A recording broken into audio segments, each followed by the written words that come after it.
खुलिबाय नोंथांनि आखाइजों बे हाबाफारियाव बाहागो लानो नोंथाङा मा बुङो? दिनै कारिगाव मडेल हस्पिटाला खुलि जाबाय बेवहाय सासे डाक्टार कम्पाउन्डार आरो नार्स बेवहाय जिरायगोन आरो बेवहाय खाथि खालायाव फिसा फिसौ बेरामफोरखौ नायनो हासिगोन दा बे हिसाबै कारिगाव ओनसोलनि थाखाय जोबोद मोजां मोनसे खौरां दा बेवहाय रायजो राजाफोरनो आङो कंग्रेचुलेसन होयो बिथांमोना मोनसे मोजां हस्पिटाल मोननो हाबाय दा बिनि अनगायैबो कारिगाव ओनसोलाव मोनसे स्टेडियाम नांगौ होनदों रायजोफ्रा जों बेखौ थि खालामगोन कारिगाव ओनसोलाव भेटेनारिनि मोनसे फसंथान नांगौ होनदों जों बेखौबो रायलायगोन दा कारिगाव ओनसोलखौ जौगानो थाखाय बे ओनसोलनि रायजो राजाफ्रा गोबां अनुस्थान प्रतिष्ठान नागिरदों बे गासैखौबो बेवहाय सोरजिनो थाखाय जोङो सरकाराव थांखि लागोन बिधानसभा सेक्रेटारि फैगासिनो दं खाथिसे मा बुंगोन सार? बिधानसभानि थाखाय जोङो रेडि जागासिनो दङ आरो आङो मिजिंथियो बे नैबे बिसायख'थियाव जोंनो बयनिख्रुइ बांसिन मोजां रिजाल्ट लाबोनो हागोन। मोननै जुथा बियाबाव बिटिआर आरो बिटिआरनि बायदि थानाय मोननै जुथा बियाबाव बिजाथि फसंगोन बिजेपिनि मित्रथाया माबायदि जागोन बेखौ जोङो रायलायगोन सम दङ जोंहा बे मित्रताजों गेलेगोन ना माजों गेलेगोन बिनि थाखाय जथेस्थ' सम दङ जों रायलायनानै फोरमायगोन।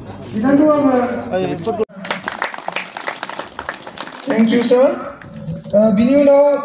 हस्पिटालखौ लुफुंनायाव जागायजेननायनिफ्राय जोबजासिम मनिटरिं खालामबोदों आरो मेनेजमेन्ट खालामबोदों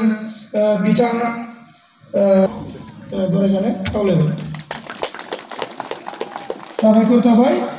आरो बिनि उनाव दङ हेमन्त ठाकुरिया हेल्थ इन्जिनियार कल्याण कलिता सिभिल इन्जिनियार सर তাৰপিছত আহিব পৰা নাই তাৰপিছত ৰাহুল ফৌল ইনষ্ট্ৰুমেণ্টেশ্যন ইঞ্জিনিয়াৰ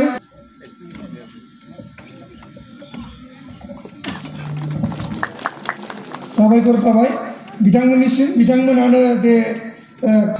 बिटिसिनि चिफ सारखौबो बरायनाय हाबाफारिखौ मावफुंनायनि थाखाय साबायखर बावबाय बे समाव हाबाफारि बायदियै जोङो लिंनानै लाबोनाय आलासि बिथाङा दिनैनि बे हाबाफारिनि बिथांखौ आङो बे समाव जोंनि गेजेराव बिबुंथि होनो थाखाय गुरैयै खावलायनाय जाबाय।